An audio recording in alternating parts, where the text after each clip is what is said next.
यथार्थ मोक्ष।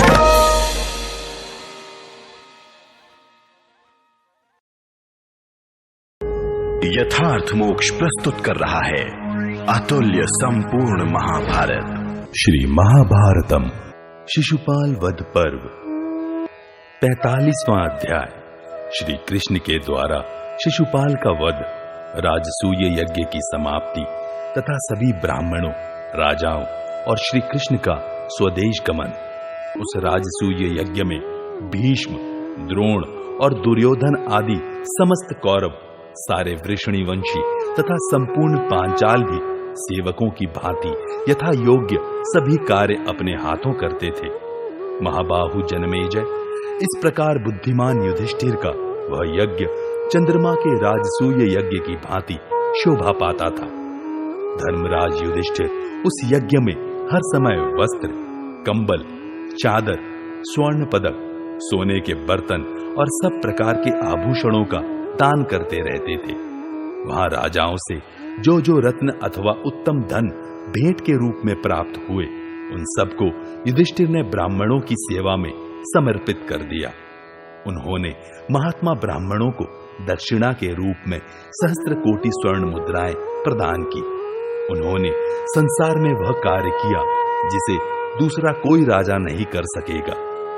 यज्ञ कराने वाले ब्राह्मण संपूर्ण मनोवांछित वस्तुएं और प्रचुर धन पाकर सदा के लिए तृप्त हो गए।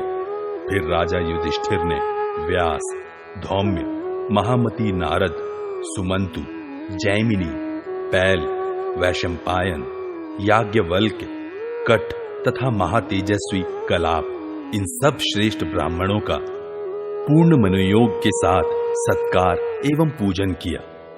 युधिष्ठिर उनसे बोले, महर्षियों, आप लोगों के प्रभाव से यह राजसूय महायज्ञ सांगोपांग संपन्न हुआ।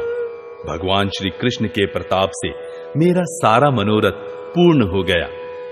वैशंपायन जी कहते हैं, जनमेजय, इस प्रकार यज्ञ समाप्ति के समय राजा युधिष्ठिर ने अंत में लक्ष्मीपति भगवान श्री कृष्ण, देवेश्वर बलदेव तथा कुरुश्रेष्ठ भीष्म आदि का पूजन किया। तदनंतर उस राजसूय महायज्ञ को विधि पूर्वक समाप्त किया। शंख, चक्र और गदा धारण करने वाले महाबाहु भगवान श्री कृष्ण ने आरंभ से लेकर अंत तक उस यज्ञ की रक्षा की। तदनंतर धर्मात्मा युधिष्ठिर जब अवभृत स्नान कर चुके, उस समय समस्त क्षत्रिय राजाओं का समुदाय उनके पास जाकर बोला, धर्मज्ञ, आपका अभ्युदय हो रहा है। यह बड़े सौभाग्य की बात है। आपने सम्राट का पद प्राप्त कर लिया। अजमीर कुल नंदन राजाधिराज, आपने इस कर्म द्वारा अजमीर वंशी क्षत्रियों के यश का विस्तार तो किया ही है, महान धर्म का भी संपादन किया है। नरव्याघ्र, आपने हमारे लिए सब प्रकार के अभीष्ट पदार्थ सुलभ करके हमारा बड़ा सम्मान किया है। अब हम आपसे जाने की अनुमति लेना चाहते हैं। हम अपने अपने राष्ट्र को जाएंगे। आप हमें आज्ञा दें। राजाओं का यह वचन सुनकर धर्मराज युधिष्ठिर ने उन पूजनीय नरेशों का यथा योग्य सत्कार करके सब भाइयों से कहा, ये सभी राजा प्रेम से ही हमारे यहां पधारे थे। ये परंतप भूपाल अब मुझसे पूछकर अपने राष्ट्र को जाने के लिए उद्यत हैं। तुम लोगों का भला हो। तुम लोग अपने राज्य की सीमा तक आदर पूर्वक इन श्रेष्ठ नरपतियों को पहुंचा आओ। भाइयों की यह बात सुनकर वे धर्मात्मा पांडव एक एक करके यथा योग्य सभी राजाओं के साथ गए। प्रतापी दृष्टद्युम्न तुरंत ही राजा विराट के साथ गया। धनंजय ने महारथी महात्मा द्रुपद का अनुसरण किया। महाबली भीमसेन भीष्म और धृतराष्ट्र के साथ गए। योद्धाओं में श्रेष्ठ सहदेव ने द्रोणाचार्य तथा उनके वीर पुत्र अश्वत्थामा को पहुंचाया। राजन, सुबल और उनके पुत्र के साथ नकुल गए। द्रौपदी के 5 पुत्रों तथा अभिमन्यु ने पर्वतीय महारथियों को अपने राज्य की सीमा तक पहुंचाया। इसी प्रकार अन्य क्षत्रिय शिरोमणियों ने दूसरे क्षत्रिय राजाओं का अनुगमन किया। इसी तरह सभी ब्राह्मण भी अत्यंत पूजित हो सहस्त्रों की संख्या में वहां से विदा हुए। राजाओं तथा ब्राह्मणों के चले जाने पर प्रतापी भगवान श्री कृष्ण ने युधिष्ठिर से कहा, गुरुनंदन, मैं आपकी आज्ञा चाहता हूं। अब मैं द्वारकापुरी को जाऊंगा। सौभाग्य से आपने सब यज्ञों में उत्तम राजसूय का संपादन कर लिया। उनके ऐसा कहने पर धर्मराज युधिष्ठिर जनार्दन से बोले, गोविंद, आपकी ही कृपा से मैंने यह श्रेष्ठ यज्ञ संपन्न किया है तथा सारा क्षत्रिय मंडल भी आपके ही प्रसाद से मेरे अधीन हुआ और उत्तमोत्तम रत्नों की भेंट ले मेरे पास आया। अनग, आपको जाने के लिए मेरी वाणी कैसे कह सकती है। वीर, मैं आपके बिना कभी प्रसन्न नहीं रह सकूंगा, परंतु आपका द्वारकापुरी जाना भी आवश्यक ही है। उनके ऐसा कहने पर महायशस्वी धर्मात्मा श्री हरि युधिष्ठिर को साथ ले बुआ कुंती के पास गए और प्रसन्नता पूर्वक बोले, बुआ जी, तुम्हारे पुत्रों ने अब साम्राज्य प्राप्त कर लिया। उनका मनोरथ पूर्ण हो गया। वे सब के सब धन तथा रत्नों से संपन्न हैं। अब तुम इनके साथ प्रसन्नता पूर्वक रहो। यदि तुम्हारी आज्ञा हो तो मैं द्वारका जाना चाहता हूं। कुंती की आज्ञा ले श्री कृष्ण सुभद्रा और द्रौपदी से भी मिले और मीठे वचनों से उन दोनों को प्रसन्न किया। तत्पश्चात वे युधिष्ठिर के साथ अंतःपुर से बाहर निकले। फिर स्नान और जप करके उन्होंने ब्राह्मणों से स्वस्ति वाचन कराया। इसके बाद महाबाहु दारूक मेघ के समान नीले रंग का सुंदर रथ जोतकर उनकी सेवा में उपस्थित हुआ। गरुड़ ध्वज से सुशोभित उस सुंदर रथ को उपस्थित देख महामना कमल नयन श्री कृष्ण ने उसकी दक्षिणावर्त प्रदक्षिणा की और उस पर आरूढ़ हो वे द्वारकापुरी की ओर चल पड़े। सात्यकी और कृतवर्मा शीघ्रता पूर्वक उस रथ पर आरूढ़ हो श्री हरि की सेवा के लिए चंवर डुलाने लगे। देवेश्वर बलदेव जी तथा सहस्त्रों यदुवंशी धर्मपुत्र युधिष्ठिर से पूजित हो राजा की भांति वहां से विदा हुए। तदनंतर सोने के एक श्रेष्ठ सिंहासन को छोड़कर भाइयों सहित श्रीमान धर्मराज युधिष्ठिर पैदल ही महाबली भगवान वासुदेव के पीछे पीछे चलने लगे।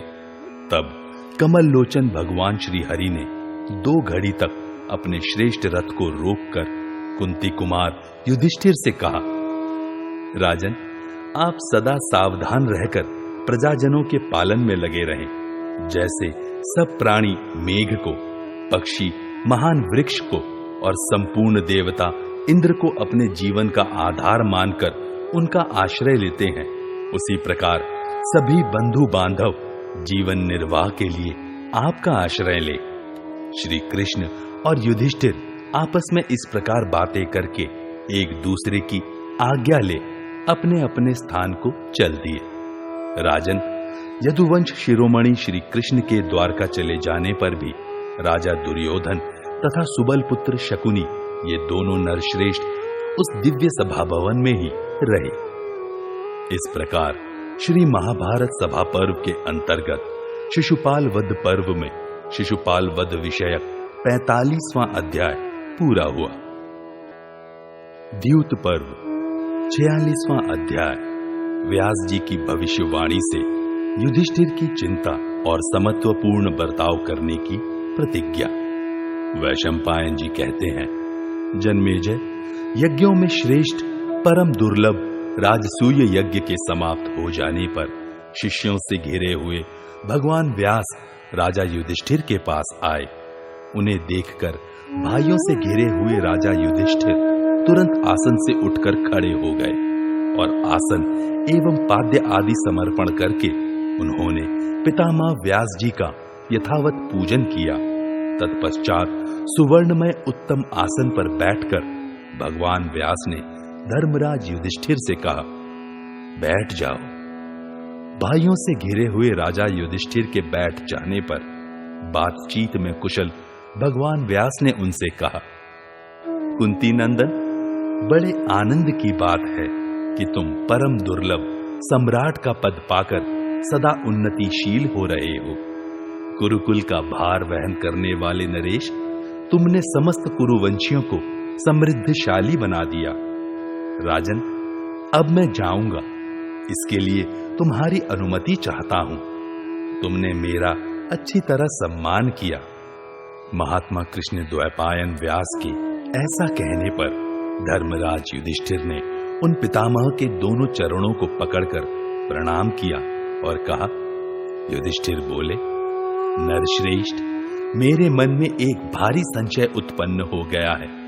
विप्रवर, आपके सिवा दूसरा कोई ऐसा नहीं है जो उसका समाधान कर सके। पितामह, देवर्षि भगवान नारद ने स्वर्ग, अंतरिक्ष और पृथ्वी विषयक 3 प्रकार के उत्पात बताए हैं। क्या शिशुपाल के मारे जाने से वे महान उत्पात शांत हो गए? वैशंपायन जी कहते हैं, जन्मेजय, राजा युधिष्ठिर का यह प्रश्न सुनकर पराशर नंदन कृष्ण द्वैपायन भगवान व्यास ने इस प्रकार कहा, राजन, उत्पातों का महान फल 13 वर्षों तक हुआ करता है। इस समय जो उत्पात प्रकट हुआ था वह समस्त क्षत्रियों का विनाश करने वाला होगा। भरत कुल तिलक, एकमात्र तुम ही को निमित्त बनाकर यथा समय समस्त भूमिपालों का समुदाय आपस में लड़कर नष्ट हो जाएगा। भारत, क्षत्रियों का यह विनाश दुर्योधन के अपराध से तथा भीमसेन और अर्जुन के पराक्रम द्वारा संपन्न होगा। राजेंद्र, तुम रात के अंत में स्वप्न में उन वृषभ ध्वज भगवान शंकर का दर्शन करोगे जो नीलकंठ, भव, स्थाणु, कपाली, त्रिपुरांतक, उग्र, रुद्र, पशुपति, महादेव, उमापति, हर, शर्व, वृष, शूली, पिनाकी तथा कृतिवासा कहलाते हैं। उन भगवान शिव की कांति कैलाश शिखर के समान उज्जवल होगी। वे वृषभ पर आरूढ़ हुए सदा दक्षिण दिशा की ओर देख रहे होंगे। राजन, तुम्हें इस प्रकार ऐसा स्वप्न दिखाई देगा, किंतु उसके लिए तुम्हें चिंता नहीं करनी चाहिए, क्योंकि काल सबके लिए दुर्लंघ है। तुम्हारा कल्याण हो। अब मैं कैलाश पर्वत पर जाऊंगा। तुम सावधान एवं जितेंद्रिय होकर पृथ्वी का पालन करो। वैशंपायन जी कहते हैं, जन्मेजय, ऐसा कहकर भगवान कृष्ण द्वैपायन व्यास वेद मार्ग का अनुसरण करने वाले अपने शिष्यों के साथ कैलाश पर्वत पर चले गए। अपने पितामह व्यास जी के चले जाने पर चिंता और शोक से युक्त राजा युधिष्ठिर बारंबार गर्म सांसें लेते हुए उसी बात का चिंतन करते रहे। अहो, दैव का विधान पुरुषार्थ से किस प्रकार टाला जा सकता है? महर्षि ने जो कुछ कहा है वह निश्चय ही होगा। यही सोचते सोचते महातेजस्वी युधिष्ठिर ने अपने सब भाइयों से कहा, पुरुष सिंहो, महर्षि व्यास ने मुझसे जो कुछ कहा है उसे तुम लोगों ने सुना है ना? उनकी वह बात सुनकर मैंने मरने का निश्चय कर लिया है। तात, यदि समस्त क्षत्रियों के विनाश में विधाता ने मुझे ही निमित्त बनाने की इच्छा की है, काल ने मुझे ही इस अनर्थ का कारण बनाया है, तो मेरे जीवन का क्या प्रयोजन है? राजा की ऐसी बातें सुनकर अर्जुन ने उत्तर दिया, राजन, इस भयंकर मोह में न पड़िए, यह बुद्धि को नष्ट करने वाला है। महाराज, अच्छी तरह सोच विचार कर आपको जो कल्याणप्रद जान पड़े वह कीजिए। तब सत्यवादी युधिष्ठिर ने अपने सब भाइयों से व्यास जी की बातों पर विचार करते हुए कहा, तात, तुम लोगों का कल्याण हो। भाइयों के विनाश का कारण बनने के लिए मुझे 13 वर्षों तक जीवित रहने से क्या लाभ? यदि जीना ही है तो आज से मेरी यह प्रतिज्ञा सुन लो। मैं अपने भाइयों तथा दूसरे राजाओं से कभी कड़वी बात नहीं बोलूंगा। बंधु बांधवों की आज्ञा में रहकर प्रसन्नता पूर्वक उनकी मुंह मांगी वस्तुएं लाने में संलग्न रहूंगा। इस प्रकार समतापूर्ण बर्ताव करते हुए मेरा अपने पुत्रों तथा दूसरों के प्रति भेदभाव न होगा, क्योंकि जगत में लड़ाई झगड़े का मूल कारण भेदभाव ही है। नर रत्नों, विग्रह या वैर विरोध को अपने से दूर ही रखकर सबका प्रिय करते हुए मैं संसार में निंदा का पात्र नहीं हो सकूंगा। अपने बड़े भाई की वह बात सुनकर सब पांडव उन्हीं के हित में तत्पर हो सदा उनका ही अनुसरण करने लगे। राजन, धर्मराज ने अपने भाइयों के साथ भरी सभा में यह प्रतिज्ञा करके देवताओं तथा पितरों का विधि पूर्वक तर्पण किया। भरत श्रेष्ठ जन्मेजय समस्त क्षत्रियों के चले जाने पर कल्याणमय मांगलिक कृत्य पूर्ण करके भाइयों से घिरे हुए राजा युधिष्ठिर ने मंत्रियों के साथ अपने उत्तम नगर में प्रवेश किया। महाराज, दुर्योधन तथा सुबल पुत्र शकुनी ये दोनों उस रमणीय सभा में ही रह गए। इस प्रकार श्री महाभारत सभा पर्व के अंतर्गत द्यूत पर्व में युधिष्ठिर प्रतिज्ञा विषयक 46वां अध्याय पूरा हुआ। 47वां अध्याय दुर्योधन का मैं निर्मित सभा भवन को देखना और पग पग पर भ्रम के कारण उपहास का पात्र बनना तथा युधिष्ठिर के वैभव को देखकर उसका चिंतित होना। वैशंपायन जी कहते हैं, नरश्रेष्ठ जन्मेजय, राजा दुर्योधन ने उस सभा भवन में निवास करते समय शकुनी के साथ धीरे धीरे उस सारी सभा का निरीक्षण किया। कुरुनंदन दुर्योधन उस सभा में उन दिव्य अभिप्रायों को देखने लगा जिन्हें उसने हस्तिनापुर में पहले कभी नहीं देखा था। एक दिन की बात है, राजा दुर्योधन उस सभा भवन में घूमता हुआ स्फटिक मणिमय स्थल पर जा पहुंचा और वहां की जल की आशंका से उसने अपना वस्त्र ऊपर उठा लिया। इस प्रकार बुद्धि मोह हो जाने से उसका मन उदास हो गया और वह उस स्थान से लौटकर सभा में दूसरी ओर चक्कर लगाने लगा। तदनंतर वह स्थल में ही गिर पड़ा। इससे वह मन ही मन दुखी और लज्जित हो गया तथा वहां से हटकर लंबी सांसें लेता हुआ सभा भवन में घूमने लगा। तत्पश्चात स्फटिक मणि के समान स्वच्छ जल से भरी और स्फटिक मणिमय कमलों से सुशोभित बावली को स्थल मानकर वह वस्त्र सहित जल में गिर पड़ा। उसे जल में गिरा देख महाबली भीमसेन हंसने लगे। उनके सेवकों ने भी दुर्योधन की हंसी उड़ाई तथा राजाज्ञा से उन्होंने दुर्योधन को सुंदर वस्त्र दिए। दुर्योधन की यह दुर्वस्था देख महाबली भीमसेन, अर्जुन और नकुल सहदेव सभी उस समय जोर जोर से हंसने लगे। दुर्योधन स्वभाव से ही अमर्षशील था, अतः वह उनका उपहास न सह सका। वह अपने चेहरे के भाव को छिपाए रखने के लिए उनकी ओर दृष्टि नहीं डालता था। फिर स्थल में ही जल का भ्रम हो जाने से वह कपड़े उठाकर इस प्रकार चलने लगा मानो तैरने की तैयारी कर रहा हो। इस प्रकार जब वह ऊपर चढ़ा तब सब लोग उसकी भ्रांति पर हंसने लगे। उसके बाद राजा दुर्योधन ने एक स्फटिक मणि का बना हुआ दरवाजा देखा, जो वास्तव में बंद था तो भी खुला दिखता था। उसमें प्रवेश करते ही उसका सर टकरा गया और उसे चक्कर सा आ गया।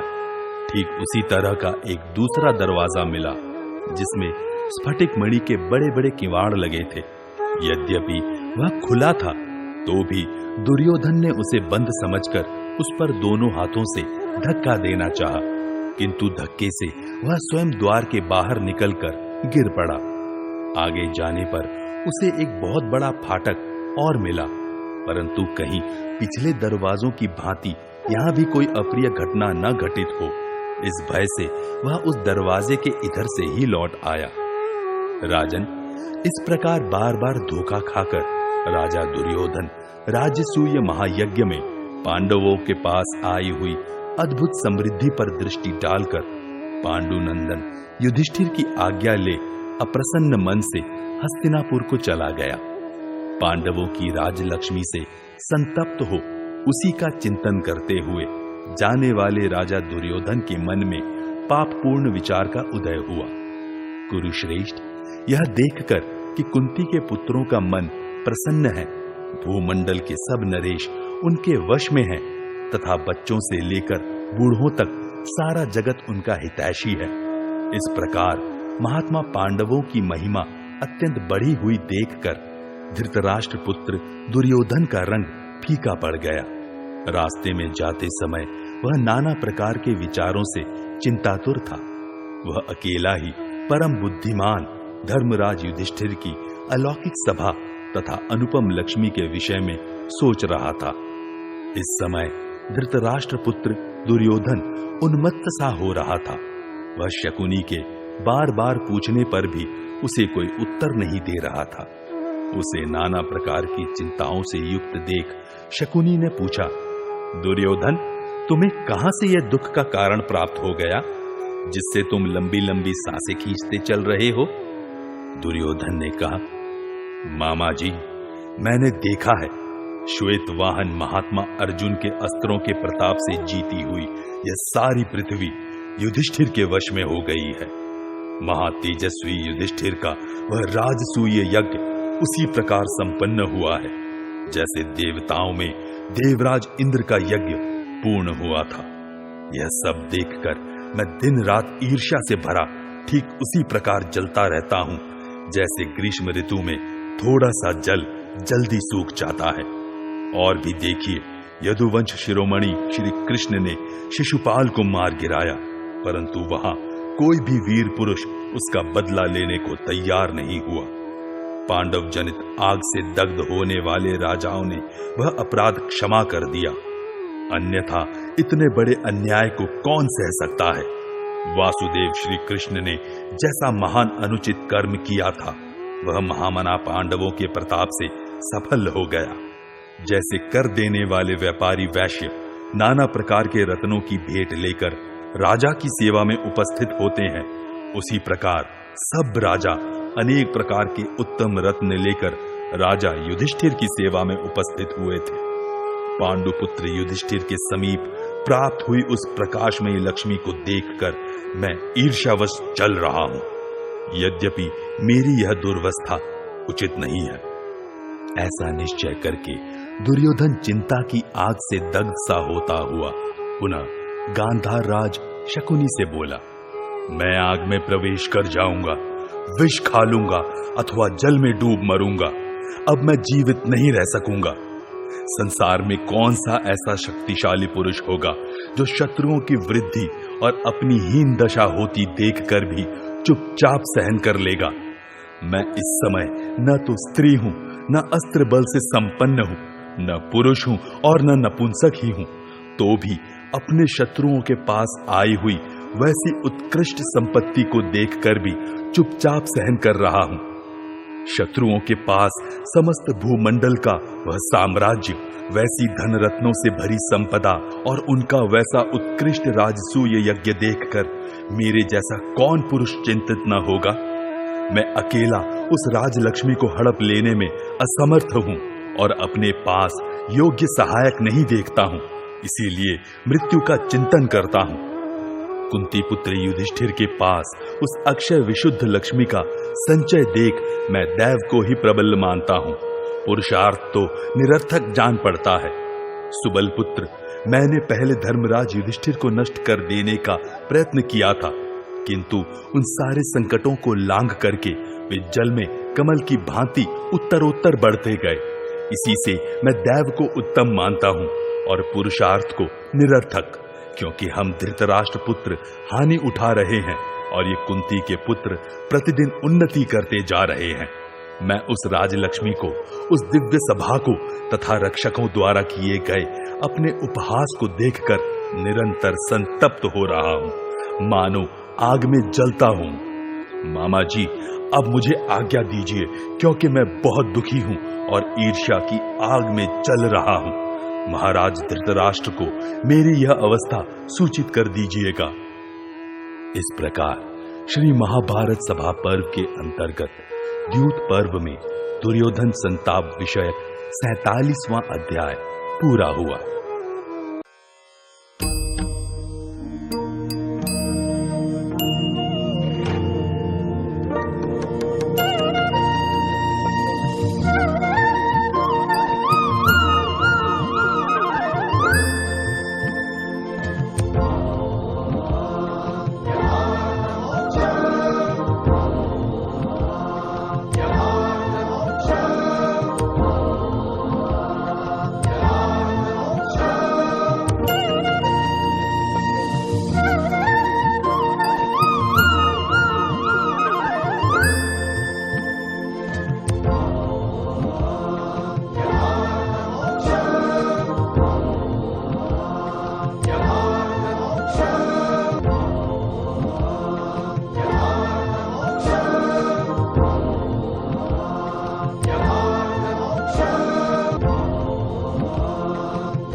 यथार्थ मोक्ष।